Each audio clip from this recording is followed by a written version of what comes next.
Welcome to the Suicide Prevention and Awareness Podcast, part of CBP's Shine a Light Suicide Prevention Program. Today we are talking with Kimbra, an import specialist, and Dr. Kent Corso, clinical psychologist specializing in suicide prevention. In this episode, import specialist Kimbra discusses her experience with substance misuse and suicidal ideation. Hi, and welcome to our monthly podcast. Thanks so much for joining us today and to our guest for being with us. Just a few caveats before we get going. I am a clinical psychologist, so I am a doctor, but I'm not the doctor for our guest. This isn't therapy or counseling, nor is anything we talk about today going to involve or constitute medical advice. This is just a conversation. Another disclaimer is that suicide is a difficult topic to talk about. It's not one that we can discuss vaguely or indirectly if we hope to make a difference. So, for our listeners out there, we are going to have a frank conversation today. If by any chance you have lived experience or you are triggered, if anything we discuss is upsetting or distressing to you, please reach out for help. Reach out to those who care for you and love you, and reach out to those who you love. If you're a CBP employee or family member and you need help, you can always contact a peer support member, chaplain, or veteran support member. Or you can reach out to our employee assistance program. If you are not a CBP employee, you can always call 1-800-273-8255, which is the National Suicide Lifeline. This month, our suicide prevention podcast is focused on the topic of alcohol use or misuse. Since it is the holiday season and the new year is approaching, that's the time of year that oftentimes people decide to do something around self-improvement, to make a New Year's resolution, or to otherwise change some of their habits. Certainly using alcohol is one of those habits people sometimes desire to change. Today we're talking to Kimbra, and she has experience with alcohol use and misuse. Kimbra, thanks for joining us. Good morning. It's good to be here. Why don't we begin, Kimbra, since this is a suicide prevention podcast and there is a clear link between substance abuse or alcohol abuse and suicide, why don't you tell us a little bit about your lived experience with alcohol use and suicide? Okay. Yeah, I was thinking about that this morning when we were going to get together about what could I share that might be useful to others. And I can say that my alcohol use, my use with substances started at a young age. And, I was brought up in an alcoholic family. There was physical abuse in my family and a lot of trauma suffered at a young age. And I watched adults in my family use substances to handle stress and to deal with their feelings. And it's not a surprise that I ended up doing the same behavior and starting that at a really young age. Kimbra, this was all before you worked for CBP, correct? It was. Okay.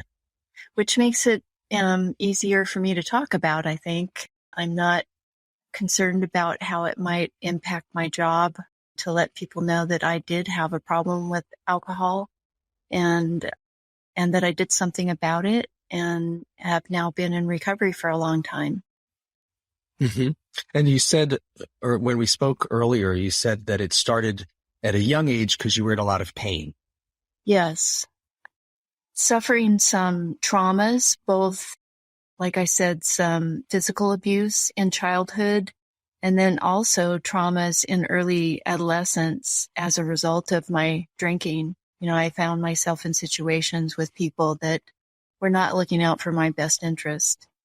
Those traumatic experiences were more than I had the capacity to deal with, and I used substances to push down those bad feelings. I think that's a really common thing for most of us that have issues with addiction is that we don't like how we feel, and we use those substances to push down those bad feelings. Absolutely. Some people use the word numbing. It sort of numbs them to their feelings so they don't have to experience them. Other people will say that it's an escape. It's sort of like keeps your brain occupied on that euphoric feeling when you're drinking alcohol, or allows you to just sort of be distracted. But Right.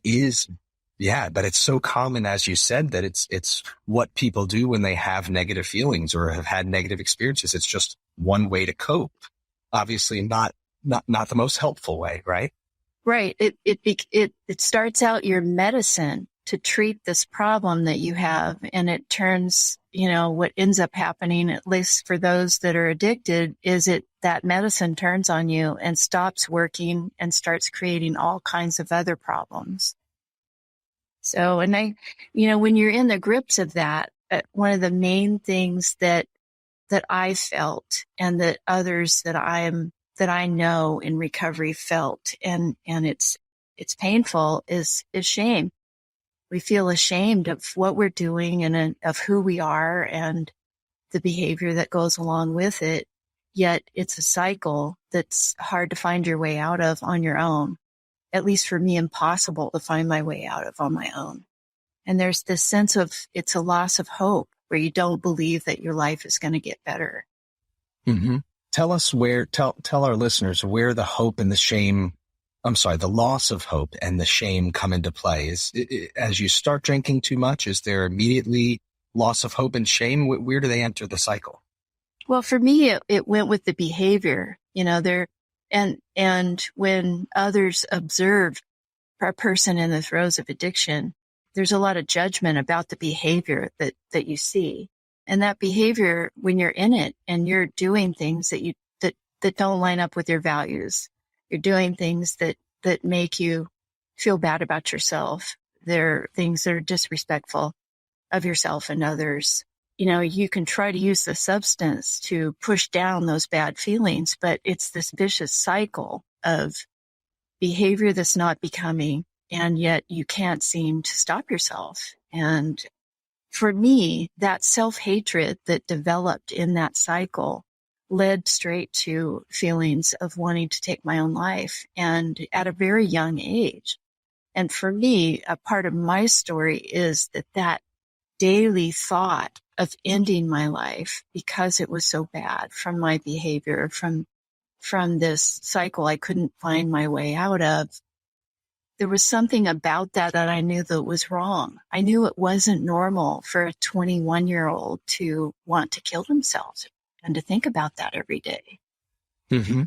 So it sounds like, if I'm hearing you right, Kimbra, you started drinking more and more because you felt worse and worse about yourself, about experiences you were having in life, and it was just your way of coping with it, of avoiding having to deal with it. But over time, the more you were drinking, the more you engaged in other behaviors or activities, or were in situations that made you feel bad about yourself. That's right. That you felt ashamed of. And pretty soon it sort of got to this downward spiral where it felt worse and worse and worse. And the alcohol wasn't even helping anymore. That's true. That's what it sounds like. And in fact, the whole reason you started to drink was to try to make it feel better, or to avoid feeling bad. But then it became worse, and so bad that you were hating yourself and thinking of killing yourself. That's absolutely it. Yeah. So self-hatred is one common theme among people who are thinking about ending their lives, thinking about killing themselves. Another related concept is sort of losing one's identity. Yes. And not being driven by one's own values and priorities and reasons for getting up in the morning, but sort of feeling like, why should I bother getting up in the morning? What do I have to live for? Is that something that you experienced, Kimbra? That is absolutely what I experienced. And I'm not sure at my young age if I ever really had that sense of purpose or sense of meaning in my life. Instead, at a very young age, I started on this path that took me to a really dark place. So for me, the coming out of that, the recovery obviously started with abstinence from the substance that was helping to create these horrible feelings. But another big part of it was coming to terms with, who am I and who do I really want to be out here in the world, and what really does matter to me. And how do I want to behave? How do I want to show up for people in my life and for myself? Sure. There's that idea that we can all on a regular basis reflect on who were we years ago? Who are we today? And who do we want to be tomorrow? And there's something about drawing a connection between all of those things and trying to understand that trajectory or that progression, right? Yes. Yes. Another big part for me, and I've heard this said, that sobriety is not the opposite of addiction. But what the opposite of addiction is connection. And I think that is true for me. I had a loss and a lack of connection in my life. I didn't have good people in my life. And my recovery is all about connection. You know, I've drawn those amazing people into my life, and that is how I found my way off of that downward spiral, was by reaching out to others, having other people in my life who could link me up to a recovery world and learn some spiritual principles and some ways of coping that were healthy. Also, for me, I got some professional help to deal with some of that trauma from the childhood experiences and began to finally deal with the things that were bothering me that I used those substances to push down. It makes sense that if you grew up with a lot of hardship, and I'm sure some of our listeners can relate, whether they came from abusive families or abusive environments, traumatic environments, whether they came from families where the adults also used alcohol. In any of those cases, it makes sense that you felt a lack of connectedness to people. And then just using alcohol further disconnects you because it numbs our feelings. It's sort of an alternate reality. It's a different experience of day-to-day events and people. It's so wonderful to hear that you are now connecting with people in a way that you probably didn't think was possible, but it is probably also more rewarding than it's ever been. Definitely. And that makes me think about the connections that I've made with people in our agency that are finding their way into recovery too. You know, that's been a really interesting part of this journey for me, being out about my recovery at CBP, because I've done that, people in the agency who have sought help for addiction have found their way into my life, and we've created this little network of support.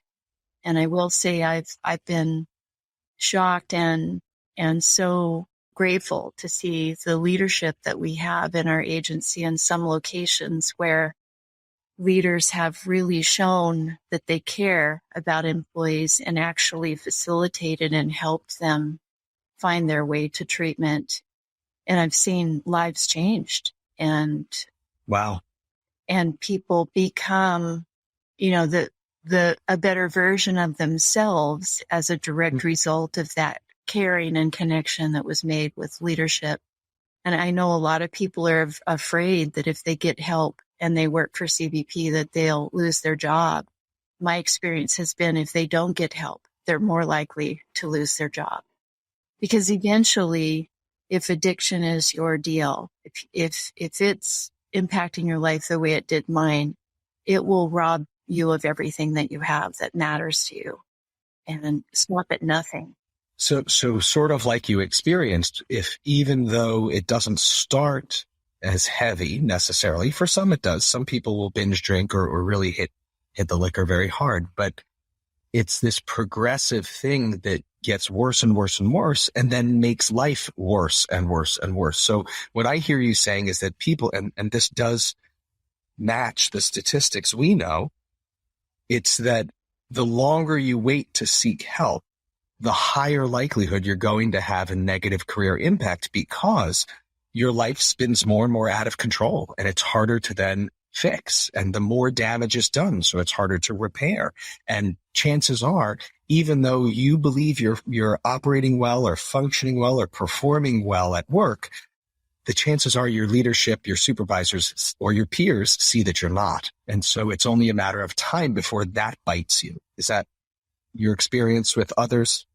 Yes. And the truth is, usually by the time it shows up at work, it's really bad because, we're masters at hiding it from people. The people who know, who are experiencing and watching the suffering day in and day out, those are our family members. So they've maybe known for a long time before it actually starts to show up at work. Right. And tell us, just for the listeners out there, maybe addiction is something that takes many different faces. So it's not that it's obvious to someone when they start to drink too much. Sometimes people just like alcohol, just in the same way they like ice cream or they like soda or they like chips or whatever. So it's not, we think of it like, oh, he's an addict or she's an addict, but that's not really a helpful way to think about it with labels. In fact, what I have found is most helpful is to think about it like a habit, just in the same way we have any other habit, snacking late at night, having a nightcap, right? Smoking, watching too much TV, right? You name it. We all have bad habits. And if we think about alcohol as a habit, sometimes it's easier for us to monitor it and manage it because there's no stigma attached to it. Right. So if we have, maybe there are listeners on the podcast who are thinking, well, maybe I could cut back, or maybe there'd be benefit to me cutting back. Why did you bother seeking recovery? What's the benefit to staying abstinent? For me personally, I was not successful at moderation. I attempted. One of the things with addiction that happens is we get into denial, and even when people are telling us our behavior is this or it's that or it's causing problems, we deny it and we blame others. So for those that may notice that they are drinking more than they want to, maybe they're starting to see it cause some problems in their relationships. Moderation is it's a functional thing that everyone I know who's addicted has tried. And if you can moderate the behavior, that's a very good sign that maybe you haven't crossed that line into the world of addiction. So certainly, yes, limiting how much you drink, maybe limiting how often you drink, and being successful at that is certainly good motivation. I know the example I use is with my son. My son is currently attempting to moderate his drinking because it's starting to show problems in his relationship and in the way that he shows up for his family. And his family members have noticed a big difference in his behavior and the way he shows up with family functions when he does moderate his drinking. Right. They notice something positive. In other words, he's not as distant, or maybe he's not as, I don't know, flippant. What's the quality like in terms of difference? He is more relaxed. He's more engaged. He is more patient and tolerant. He is less likely to anger or become frustrated easily.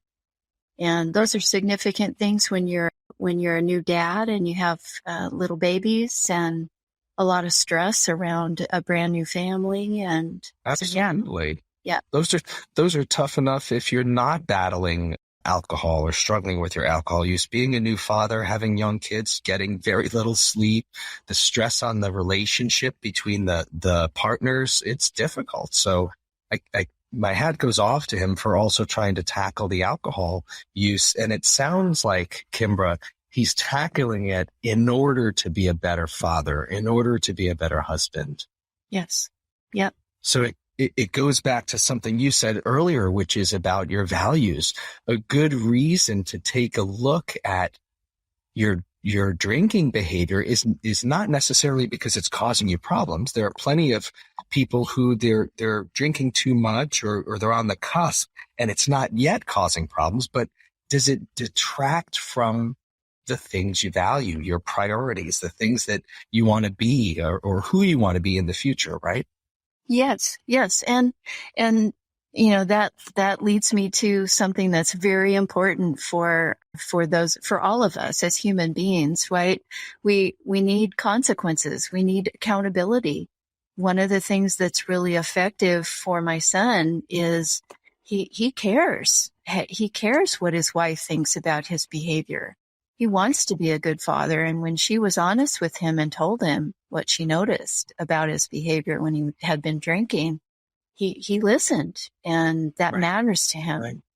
And that's such a great point, Kimbra, because there may be some people listening to this podcast who are not the people who are using too much, but maybe it's their loved one who's using too much or is on the cusp of drinking too much. And they're thinking, well, maybe I should say something, maybe I shouldn't. And what I hear you saying is that when spouses, when loved ones just go along with it, even if they're friends, if you just go along with your friend who's drinking too much without saying anything, it's not helping. In fact, it can speed up the process of getting help and increase the accountability by someone saying something as simple as, I'm concerned about you. I'm concerned about your drinking. Absolutely. Absolutely. And that's the old adage that you can't help someone before they're ready to help themselves. I totally disagree with that. I do believe that if you lovingly approach someone and you really do care about them when you bring it up to them, they are far more likely to hear you and to listen. I know my son listens to everything I say. He may not immediately respond or react as if he cares what I have to say, but he listens. And especially if I approach it from a loving place. And right. And I think, I think that is true in our agency too, when peer support and chaplains or supervisors or managers reach out to employees and approach them from that genuine concern and say, I've observed this change in you, and I'm very concerned that something's going on in your life and that you might need some help. And I really want to be there to help you. That's effective. That really works. It diffuses the kind of defensiveness or blaming or reactiveness that you mentioned before, which let's be honest, people get defensive because they're dealing with the difficult situation in the only way they know how. If they knew a healthier way, they'd be doing it. Right. And so it makes so much sense to sidestep, to avoid triggering any of that defensiveness by just saying, I'm concerned about you. I noticed that you show up for work really kind of in a fog, not really as sharp as you've been in the past. I'm concerned that you've got something going on in your life that you're having trouble tackling. That makes so much sense. And we have research that goes back to the 1980s that supports your point. And that is, you can still help people who are not ready by helping them become ready to get help. And that happens through love and concern. That's right. You're helping them with that awareness factor, right? They may not be aware. They may not want to look at it, but you're helping bring that awareness for them. And at the end of the day, what the process of recovery seems to involve, and you can check me on this because you're living it, is that we've turned to alcohol to cope with things that are difficult. And part of the process of recovery is learning alternative, healthier ways to cope with difficult life situations, stressors, you name it, negative memories, negative experiences, just negative feelings, but finding healthier ways to cope so that the alcohol isn't our primary coping strategy. That's it. And really, recovery is about hope. It's about waking up and being able to look in the mirror and not be ashamed of who you are and of the things you've done, to be able to look back at the past and look it squarely in the eye and say, that's who I was then, and this is who I am today, and this is how I want to show up, a better version of myself. And it's all about having hope for the future, something that when you're in the throes of addiction, you lose sight of. Well, that's a perfect way to end this podcast as we continue to go through the holidays and look toward a new year, new beginnings. We all have hopes and wishes for what will be in the new year, and maybe those hopes are around what you just said is, who am I? Who will I be? Who do I want to be? How do I want to show up for my job, for my family, or even for myself? Am I the person I want to be? Those are great thoughts, great seeds to plant for our listeners as we enter the new year. So thank you so much, Kimbra, for talking with us today. Thank you for having me. It was my pleasure. This is part of our ongoing podcast series for suicide prevention and awareness. If you see someone struggling, say something. Asking them about suicidal thoughts may feel awkward, but you can help reduce suicide risk at home and in the workplace by tolerating that awkwardness. Simply ask, how can I help? And then just listen to the person. Make sure you ask them if they're thinking of ending their life. It really does make a difference. Thank you again to our guests. I really appreciate you. And thanks to our listeners for tuning in. We'll speak to you again on our next episode.